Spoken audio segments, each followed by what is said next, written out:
जो टॉपिक है इस पे बातें शुरू कर दी कि मैं भूल गई कि मैं ब्रेक से वापस आ गई हूँ, और मुझे बता रहे हैं हम ब्रेक से वापस आ गए। मैंने कहा कोई बात नहीं है, मेरी अपनी फैमिली, इनको पता है कि भाई टॉपिक पे ही बात हो रही होगी। अच्छा डॉक्टर साहब, एक चीज़ मैं ये भी पूछना चाहती हूँ कि जिस बच्चे को कम उम्र में अगर ये झटकों की फिट्स की बीमारी है, अल्लाह ना करे ये जानलेवा भी है। बहुत अच्छा। असल में आप जो क्वेश्चन कर रही हैं, हम हम्म। यही मेरा मकसद भी था हम्म। कि ये चीज़ों को मैं क्लियर कर दूं ना। जी। देखिए, जो मैंने फिट्स का जिक्र किया था, जो पहले दिन के जो बच्चों को हम्म। फिट्स आ रहे थे, जी। जिनमें ब्रेन डैमेज भी हो रहा था, हम्म। है ना, उसमें जो है उसमें डेथ रेट ज़्यादा है, हम्म। उसमें डेथ हो जाती है। अच्छा। हाँ, लेकिन हमारे यहाँ चूँकि आजकल हॉस्पिटल की फैसिलिटीज़ बहुत ज़्यादा हैं हम्म। माशाल्लाह, और जो हमारे पेशेंट हैं उनकी जो यानी ऐसे मरीज़ों के जो वालिदैन वो पढ़े लिखे हैं, तो बहुत जल्दी बच्चा सेफ हो जाता है। ठीक। लेकिन पहले सबसे ज़्यादा रेट, मोर्टेलिटी रेट बहुत हाई था इसका। हाँ। वो बच्चे जो 3 साल से ऊपर के झटके जिनको आते हैं, हम्म। यानी जिनके बुखार में झटके आते हैं, हम्म। उसमें भी डेथ रेट बहुत ही कम है, ना होने के बराबर। हम्म। ये जो इसमें जो डेथ होती है वो नेग्लिजेंस की वजह से होती है, यानी लापरवाही, पेरेंट लापरवाही। की लापरवाही। ऐसे कोई भी झटका या फिट्स जो फिब्राइल से हो या नॉन फिब्राइल को, नॉन स्पेसिफिक हो, मोर देन 5 मिनट या मोर देन 10 मिनट से होगा, वो रिस्क पर है, वो खतरे पर हाँ। है ना।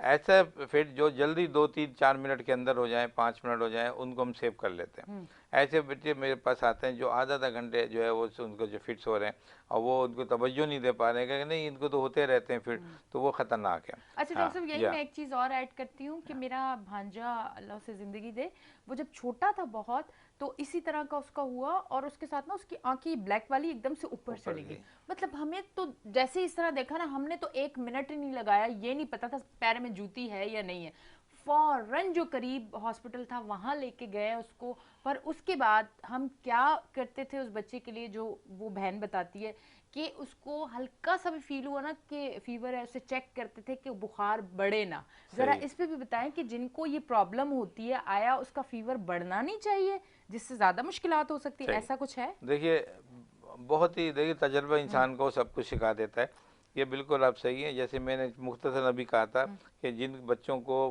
बुखार की वजह से हम्म। यानी फीवर की वजह से झटके आते हैं, इन बच्चों में एक क्वालिटी ये होती है कि ज़्यादा सेंसिटिव होते हैं ये हम्म। बच्चे। थोड़ा सा फीवर हुआ, 102 जी। 103 इनको झटका आ गया, ठीक तो है। हमें ये चाहिए कि इन बच्चों की जो सेंसिटिविटी है, हमें थर्मामीटर घर में रखना चाहिए, हम्म। और वो उसको हिसाब से 101 से ऊपर बढ़ने ना दें आप हम्म। टेम्परेचर। अच्छा, बढ़ने का ना बढ़ने का तरीका बड़ा आसान है कि आप उसको नहीं बढ़ने दें। घर में पानी मौजूद है, ठंडा पानी ठंडा मौजूद है, पानी। सर पे डाल दें, हाथ पैरों में डाल दें, बिल्कुल। और पंखा वंखा खोल दें। हम्म। जब हवा लगेगी, बाहर का टेम्परेचर टकराएगा बॉडी के हम्म। आपसे, तो बॉडी के टेम्परेचर बाहर के टेम्परेचर को नॉर्मलाइज करेगा। हम्म। एक्लिमेटाइजेशन हम लोग कहते हैं हम्म। इसे। वो झटका कंट्रोल, घर में कंट्रोल हो गया। हम्म। अब आपने देखा कि झटके आए, फिर से आप लेके भागे हैं, जब हॉस्पिटल भागे, तो देखिए कई इमरजेंसी बीच में आपके साथ हो सकती हैं। हम्म। हैं, आपकी गाड़ी मिली नहीं मिली, नहीं मिले, गेटोल है बिल्कुल नहीं है। ऐसा है। अच्छा, फिर मैंने देखा कि जो मैं खुद इसमें बैठता हूँ, तो माशाल्लाह एक अच्छा डॉक्टर हूँ माना जाता है, जो ऐसे बिल्कुल। बच के कोशिश करते हैं कि हम्म। मुझे जल्दी दिखा दें। जी जी। अच्छा, वो बच्चे ऐसे हैं कि मेरा चैम्बर बना हुआ है, हम्म। वो गार्डों को हटा के कूद के सीधे अंदर घुसेंगे, हम्म। अंदर आएंगे। अच्छा, आके बैठे के साथ देखें, जब हम ठीक है झटका आ रहा है, हम्म। तो उनको बताया जाता है कि बीवी ये जो झटका आ रहा है अभी ठीक हो जाएगा, आप क्यों परेशान हो रहे हम्म। हैं, देखिए अभी कुछ देर में ठीक होएगा, ओह सॉरी में ठीक हो जाता। तो उनको एजुकेट किया जाता है ना। हम्म। तो एजुकेशन एक बड़ी चीज़ है। आप आज के बाद अपने ये मीडिया के थ्रू ये बात करेंगे कि जब भी ऐसे तमाम बच्चे जिनको झटके आ रहे हम्म। हैं, झटके आ रहे हैं, फीवर से आ रहे हैं हम्म। झटके, तो लाजमी अपने आपके घर में जो टेप वाटर है, अगर ठंडा नहीं है, फ्रिज नहीं है, जी। कोई बात नहीं है, आप संडे से आप सर को हाथ पैरों को गीला करें फ़ौरन, हम्म। है ना। अगर बर्फ़ मिल जाता है तो और भी अच्छी बात है ना। ये करें, घर में करेंगे, और पंखा खोल दें या हवा चलें उसे, और आप ये बच्चों को देखेंगे 5 10 मिनट में बच्चे ऑटोमेटिक सही हो जाएंगे और रिलैक्स हो जाएंगे। हम्म। इसका पीरियड दो बड़े पीरियड दो हैं इनके। एक तो झटके आ गए तो हम्म। वो बच्चा अनकॉन्शियस है, उसकी आंखें ऊपर रोल अप हो जाएंगी। हम्म। अब झटकों की बहुत सी किस्में, कभी किसी में एक हाथ हिल रहा है, किसी में हाथ पैर हिल रहा है, किसी में पूरी बॉडी हिल रही है, किसी में हाफ बॉडी हिल रही है। जी जी। इसकी वजह से वो क्लासीफाई हम लोग कर देते हैं। फिर उसके बाद वो जब बच्चा रिलैक्स हो जाता है तो रिलैक्सिंग पीरियड में आ जाता है। लेकिन बेसिकली आप हर घर में, ये मैं कहता हूँ आज से ये हर बात समझ लें कि हमारे पानी की बोतल जो घर में रखी हुई है आपके पीने के लिए है, लेकिन एक इमरजेंसी के लिए बेस्ट है। तो ये आप पहले करें, फिर बाद में डॉक्टरों के पास भागें आप, ठीक है। अच्छा, अब वजह जो है इसकी, ये बच्चे जितने भी हैं इनमें डेथ बहुत ही कम है, नहीं होती डेथ इसमें, इसलिए कि इसमें जो फीवर है ना, फीवर ज़रूर जाता है ब्रेन में, जाता होता है, प्रोसेस वही है कि आपके घर दिमाग के कुछ हिस्से ऐसे होते हैं, न्यूरॉन कहलाते हैं हमारे बॉडी के, जो न्यूरॉन्स होते हैं नर्व सिस्टम से जिससे चलता है, वो हमारे हाइपर सेंसिटिव होते हैं। असल में इसमें अल्लाह ताला ने बड़ा अजीब सिस्टम रखा हुआ है, इसमें बिजली रखी हुई, इलेक्ट्रिक रखी हुई है इसके अंदर। वो इलेक्ट्रिक जब हमने देखते हैं कि वो हाइपर एक्टिव होंगे तो इलेक्ट्रिकल इम्पल्स शुरू हो जाएंगे। आप देखते हैं लाइट कभी कभी तेज चल जाती है, कभी कम हो जाती है। ये तेज वाली लाइट आप देखिए चीज़ों को उड़ाती है, बिल्कुल सिस्टम यही है। वहाँ के इलेक्ट्रिक इम्पल्सिस बढ़े, इसने बॉडी को डैमेज किया, ठीक है। उसको रेगुलेट होना बहुत ज़रूरी है। जैसे ये पेशेंट हमारे पास आते हैं, एक तो हम जो फिजिकल फैक्टर होता था, यानी उसको हमने बॉडी टेम्परेचर सेटल किया, फिर हमारे पास ड्रग ऐसे होते हैं जिन्हें हम जिसकी जो एक्टिविटी को कम कर देते हैं, वो ड्रग उसको सिडेट कर देते हैं।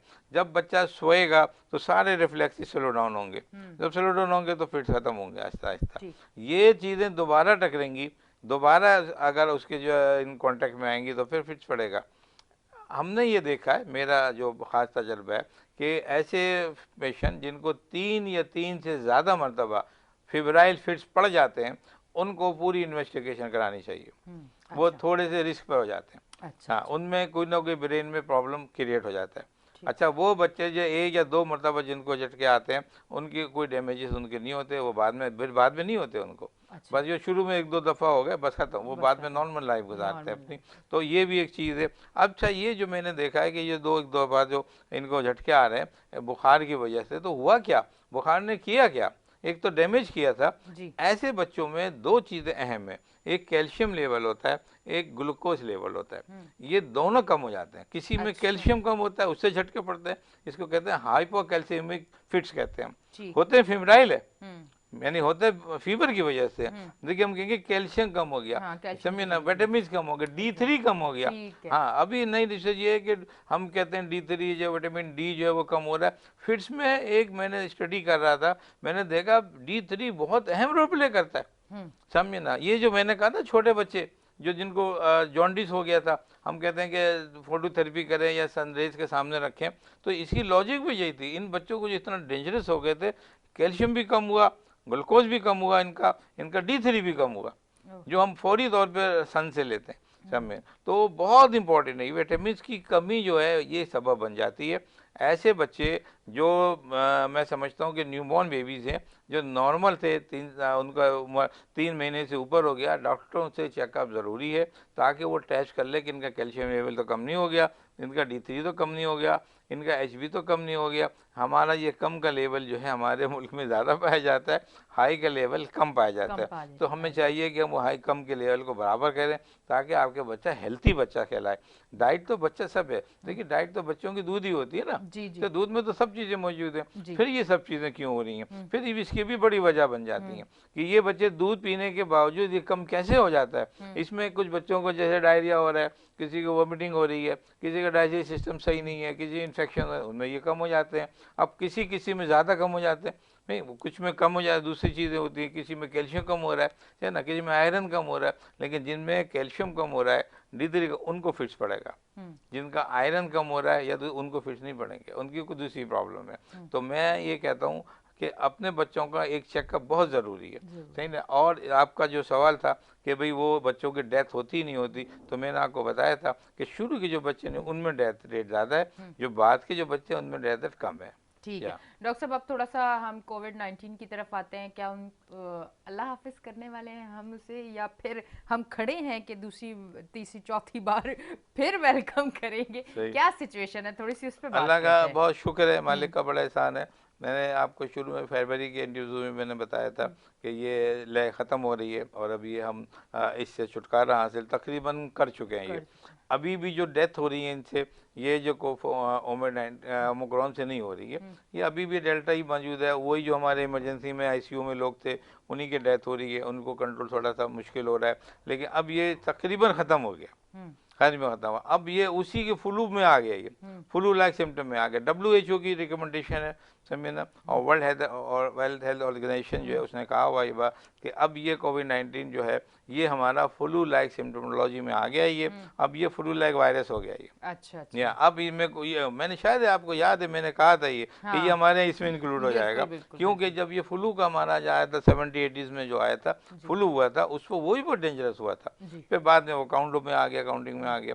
इसी तरह ये बहुत शुक्र है हम इसको बाय बाय कहने वाले हैं, हम इस कोविड-19 को इनसे हमारा छुटकारा है। अब हम जहाँ दिल जाएं, सबसे बड़ी बात ये कि मेरे लिए बड़ी खुशी की बात ये थी कि मैं तकरीबन 2 साल वो हो गया, तीसरा साल 2 साल से मैं हज पे जाने की अटेम्प्ट कर रहा हूँ, है उम्र मैंने कर लेता हूँ जाके, जी। लेकिन देखिए हज की और बात हाँ, है ना। तो इस दफ़ा इंशाल्लाह मुझे उम्मीद है कि मेरा हज होगा, आप लोग दुआ करें कि ये वाक़या जो है बेहतर हो, हम हज कर सकें। बिल्कुल ये इंशाल्लाह। एक लाजिमत है कि जिम्मेदारी है, बिल्कुल जिम्मेदारी भी है, शौक भी है, जज्बा भी है, ये जज्बा सब भी। कुछ होना चाहिए। बिल्कुल बिल्कुल इंशाल्लाह। अच्छा डॉक्टर साहब, आपकी एक बात से मुझे अब ऐसे ही एक बात याद आ गई, फिर थोड़ा महंगाई की तरफ जाएंगे।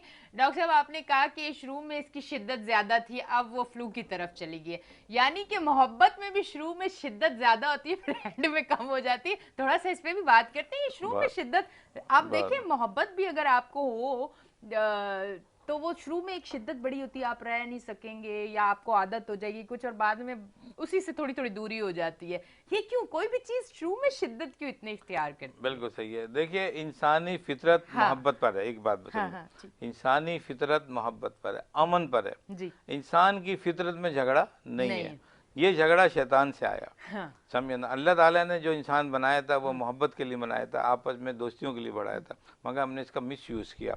सबसे बड़ी चीज़ जो मोहब्बत की है अल्लाह ताला ने बताई, वो माँ बाप की मोहब्बत।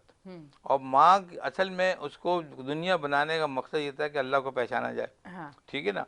तो अल्लाह को पहचानने के लिए कोई ऐसी मोहब्बत वाली चीज़ आपको वो देगा जिसकी मोहब्बत आपको कहेगी यार इतनी मोहब्बत है, तो फिर वो कहेगा कि इतनी मोहब्बत है तो मेरी इतनी है, हाँ मेरी 70 टाइम्स 70 टाइम्स ज़्यादा ज्यादा है है। मेरी मोहब्बत जो है। जी तो वो चीज़ें जो है, अब ये होगी बात के कहते हैं कि अल्लाह ताला अपने बंदे से सब मोहब्बत करते हैं, लेकिन हम अपने अल्लाह से मोहब्बत नहीं करते। अब क्या इसका देखिए, अब सबसे पहले जो सबसे अहम रिश्ते हैं माँ बाप से, मगर हमने क्या किया, उसको छोड़ा। आपके सामने इतनी मिसालें मौजूद हैं, बिल्कुल। बूढ़े वालिदैन को घर से निकाल दिया है, यही है ना भाई, मोहब्बत नहीं थी, ये मोहब्बत, मगर तुमने क्या किया, उसको चेंज किया, फितरत अपनी चेंज की तुमने। बहन भाइयों की मोहब्बतें बहुत अच्छी हैं, लेकिन मैंने देखा कि भाई ने बहन को कत्ल कर दिया, बहन ने भाई को कत्ल कर दिया, ऐसे ही है ना। मियाँ बीवी की मोहब्बत मिसाली मोहब्बतें होती हैं, एंड पे पता लगा वो लग दिया। अब इसके पीछे एक जज्बा है, मैं आपको आज बात, ये जो मनफरतों का जलजला है, सिलसिला है, या उसने इसको मार दिया, इसको मार दिया, ये शैतानी जज्बा है, और ये जज्बा जो है गुस्से का है।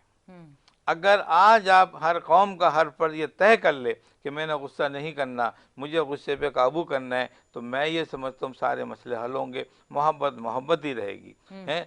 और इसमें गुस्से के अंदर एक चीज़ आती है नाक, मगरूरियत, प्राउडनेस। जब आप में प्राउडनेस आएगी कि मैं ये हूँ वो ऐसा है, वो भाई मेरा मुझसे छोटा है, वो बहन मुझसे छोटी है, ये मेरी बीवी अपनी नाक कैसे ऊपर कर रही है, मैं इससे ज़्यादा बड़ा हूँ, बीवी सोचेगी ये कौन से आ गया मेरे बड़ा हुआ, मैं अब ज़्यादा काबिल हो गई हूँ, मैं घर चला रही हूँ, वैसे मैं ये कर रही हूँ, मैं वो, ये मैं हटनी चाहिए।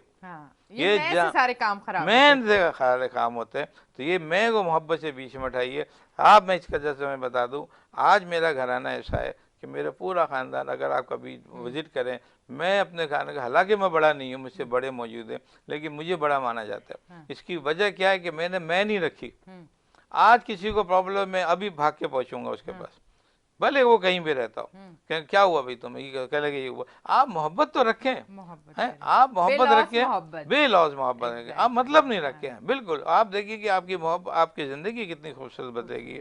तो ये मैं आज का मैसेज देता हूँ, मेरा पैगाम मोहब्बत है, जहाँ तक पहुँचे, जहाँ तक पहुँचे मेरी मोहब्बत पहुँचे। अच्छा डॉक्टर साहब, महंगाई पे आएंगे, पर उससे पहले एक चीज़ पे और मैं आपसे बात कर लूँ, अब चल ही पड़ी है बात। तो डॉक्टर साहब, हम अपनी इस्लाह नहीं करते, पर हम अपने सामने किसी को भी देखें, कोई भी हो, चाहे वो रिश्ते में हो या ना हो, या किसी को मैंने ऐसे ही देख लिया और उसको मैंने किसी के साथ कोई बात करते हुए देख लिया, मैं अपने ऊपर बात करती हूँ, मैं किसी और का क्यों कहूँ ना, किसी को किसी से बात करते हुए देख लिया, कोई गलत रिलेशन भी नहीं है, पर हमने उसके लिए बहुत गलत सोच लिया। आप मुझे बताएं कि ये अमल कितना बुरा है। अब ये आप सोचेंगे, लोग सोचेंगे ये नहीं तो आज शो को कहीं और ले गई है। आप मुझे ये बताएं, ये अमल कैसा है कि हम अपनी इस्लाह नहीं कर रहे, हम अपने आप को नहीं देख रहे, पर हम सामने वाले को देख रहे हैं कि आया ये कर रहा है तो ये गलत है, ये इसके साथ कर रही है या कर रहा है या बैठा हुआ है या खड़ी हुई है या घूम रही है या कुछ भी है, ये तो बहुत गलत है। मैं तो मतलब मैं ये नहीं सोचता कि मैं कितना गलत हूँ या मैं कितनी गलत हूँ, मैं सामने वालों को गलत लाइन में क्यों खड़ा कर देती हूँ। और इसमें इस पे भी हम थोड़ी बात करेंगे कि हम किसी पे तोहमत अगर लगाते हैं तो वो रब को कितनी नागवार गुजरती है कि किसी पे आपका तोहमत कहना लगाना। बिल्कुल सही है, और इसके पीछे एक बड़ा फैक्टर है और वो तालीम है। आपके पास एक्यूरेट तालीम हो, एजुकेशन जो है वो मजहबी तालीम हो, आपके पास शरीयत की तालीम हो, दुनियावी तालीम हो, ये कभी ये जज्बे आप में नहीं पैदा होंगे, इसलिए कि शरीयत ने हमेशा इनकी नफ़ी की है। एक आला तालीम याफ्ता शख्स कभी इन बुराइयों में नहीं गिरेगा। अगर मैं सपोज मैंने अगर अपनी बीवी को इजाज़त दी है कि तुम बाहर चली जाओ, तो मैं अगर उसके साथ अगर वो ड्राइवर कोई आया, उसने फर्ज कह ले उसने लिफ्ट करा के उसका घर छोड़ दिया, कहने का भाई ये रास्ते में खड़ी थी, मैंने घर भेज दिया, अब आप जज्बे से कहने की ये क्यों आया, क्या ताल्लुक़ था क्या नहीं था। देखिए, या तो मैं इजाज़त दूंगा तो मैं एक तालीमी याफ्ता शख्स हूँ, फुल कॉन्फिडेंस के साथ दूंगा, मैं कभी उस पर शक नहीं करूंगा तुमने ऐसा क्यों किया, और वो बताएगी असल वजह क्या है। ये औरत को भी ये चाहिए कि जो एतमाद का इजहार हमने तुम पे किया है, तुम भी उसी को उसी तरह करो, उसी तरह निभाओ। हमारी आज की औरत मैं बता दूं बहुत जल्दी स्लिप होती है। वो है। ये मैं मानती हूँ, जो बात चीज मैंने देखी है। तो ये चीजें जो है ना जेब नहीं देती। इसके लिए हम वापस जाते हैं अपने शरीयत के ऊपर कि हमें औरत को बस घर में रखें, बाहर का काम की इजाजत हम उन्हीं को दें जो वाकई कॉन्फिडेंस है। देखिए, बेनजीर भी तो थी, हैं, वो भी तो थी। आपके हजरत खतीजा का मिसाल है, तिजारत करती थी उस वक्त में, तिजारत क्या करती थी, और फिर ताहिरा मशहूर है। उस वक्त माशरे में ऐसा माशरा जहाँ पर हर जगह घर खराब था, आप ताहिरा के लक़ब से मशहूर थी। तो मैं कहता हूँ आदमी, वो मर्द हो या औरत हो, अपने में कॉन्फिडेंस पैदा करे, आला तालीम पकड़े, अपने औसाफ हमीदा अपने में रखे, तो मैं समझता हूँ आपकी लाइफ बहुत अच्छी होगी, कोई तोहमत की नहीं होगी। दोनों में ऐसे बहुत से मैंने देखे डॉक्टर्स हैं, मियाँ बीवी डॉक्टर चला रहे, बड़ा कामयाब हुए, लेकिन कुछ ही देर बाद पता लगा दोनों में क्लैश हो गया, ना पता लगा कुछ चीज़ें सामने आ गई, है ना। आपने बेहतरी की तरफ देखा, कानात पसंद। हमारा माशरा जो है और हमारी आज की औरत या हमारा आज का जो मर्द है वो बेचैन तबीयत पाता है, अपने से खूब तर तलाश है। उसने कहा यार ये बीवी मेरी चलो बूढ़ी हो गई है, चलो इस तरफ देख लो, मोटी हो गई है। बीवी ने कहा कि यार ये इतना ज़्यादा तो मैं ही कमा रही हूँ, है सारी तो पैसा मेरा, ये कहाँ से खा रहा बैठा हुआ है, ये तो नहीं होगा, तो बस ठीक है मैं अपना कमाती हूँ, ये करती हूँ, है। मतलब ये किस्म की नेगेटिव सोची, ये शैतान है, ये शैतानियत है, ये शैतान हमारे साथ साथ लगा हुआ है। अगर आज हम ईमानदारी का जज्बा पैदा कर लें और शरीयत को लेके चलें, तो मैं समझता हूँ ये चीज़ें से हम बरीदमा हो सकते हैं, अपना घर भी अच्छा करेंगे, अपना मुल्क भी अच्छा करेंगे।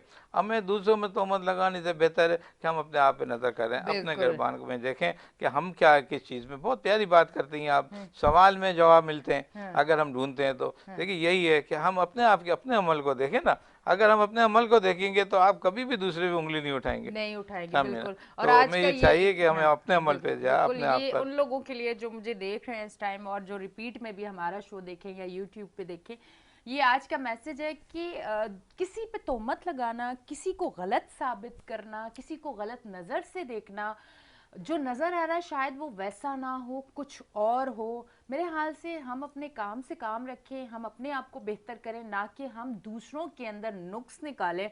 अल्हम्दुलिल्लाह मैं सुरखरू हूँ अपनी लाइफ में कि मैंने ज़िंदगी के अपने किसी भी टाइम में अल्हम्दुलिल्लाह कभी किसी के करैक्टर पे बात नहीं की, कभी किसी को गलत नहीं कहा। डॉक्टर साहब, अगर देखा भी, पता भी चला, मेरे सामने किसी ने कहा, तो मेरा एक ही लफ्ज होता है, जो मुझे जानते हैं वो मेरी इस चीज की गवाही देंगे, मैं एक ही लफ्ज बोलती हूँ, तौबा अस्तगफिरुल्लाह, ऐसी बातें मत किया करो, अल्लाह नाराज होता है। बहुत किसी के ऐप पे पर्दा डालो, उसको खोलो मत, क्योंकि मैं भी एक औरत हूँ, मैं ये अमल करूंगी कहीं मेरे रब को मेरी ये बात बुरी ना लग जाए, तो मैं इसलिए बहुत डरती हूँ कि मैं अगर कभी देखती हूँ, मेरी कोशिश होती है इस बात को मेरे सामने कोई ना करे, मैं सुनूं भी ना, मैं कहीं गुनाहगार ना हो जाऊं सुन के। सही कह रहे हैं, बोलना तो दूर की बात। आप सही कह रही हैं। अब बात आ गई तो एक छोटी सी बात कर दूं, है सियासी तौर पर भी है वो, लेकिन दिल को लगी तो बात कर रहा हूँ शहरियत के हिसाब से।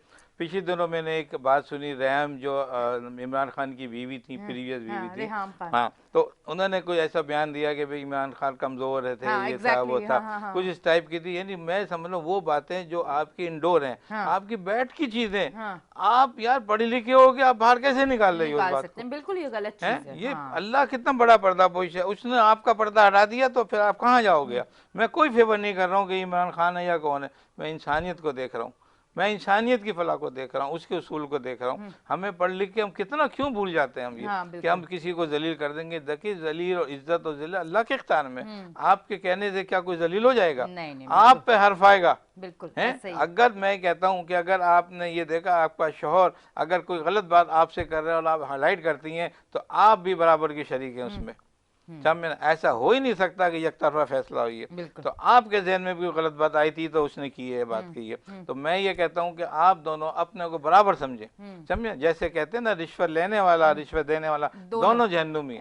समझे ना? तो इसमें भी मैं कहता हूँ कि मैं कहता हूँ रैम को मैं मशवरा देता हूँ मीडिया के थ्रू कि खुदा के लिए वो बातें जो शरीयत के लिए जेब नहीं देती, शरीयत को आप जो पढ़ती हैं, आप बेहतरीन, आप स्कॉलर हैं, आप एक एंकर अच्छी हैं, अच्छी आपके पास नॉलेज है, आप उन चीज़ों को, पॉजिटिव चीज़ों को लेके जाएं ताकि अल्लाह आपकी रहनुमाई करे, आप अपने मुकाम हासिल करें। बिल्कुल। डॉक्टर साहब, हमारे सेगमेंट का टाइम खत्म हो चुका है। बहुत बहुत शुक्रिया, आज बहुत ज़्यादा अच्छा लगा मुख्तलिफ टॉपिक्स पे भी बात करके, मतलब सिर्फ अपने वो जो हम स्पेसिफिक एक टॉपिक है उससे हटके भी हम लोगों ने बात की, तो उसके लिए बहुत अच्छा लगा। शुक्रिया बहुत बहुत। अच्छा जी नाज़रीन, आज जो डॉक्टर साहब ने बात की कि औरत जो है वो अपने पार्टनर यानी अपने शौहर का पर्दा रखे, तो वाकई जो औरतें मुझे देख रही हैं, आपका मर्द आपकी जितनी डिमांड है अगर उस पर पूरा उतर सकता है तो 100 बिस्मिल्लाह, और अगर नहीं भी उतर सकता, कुछ कमी है, तो खुदारा उसको छुपा के रखें। ये वो रिश्ता है जिसमें कमियां छुपाई जाती हैं, ये वो रिश्ता नहीं है जिसमें दुनिया को कमियां बताई जाती हैं। और औरत जो है अगर वो अपने शौहर की कमी अपनी माँ से भी डिस्कस करती है तो वो बहुत बड़ी गुनहगार है। इस चीज़ को याद रखें। लेते हैं एक छोटी सी ब्रेक, मिलते हैं ब्रेक के बाद।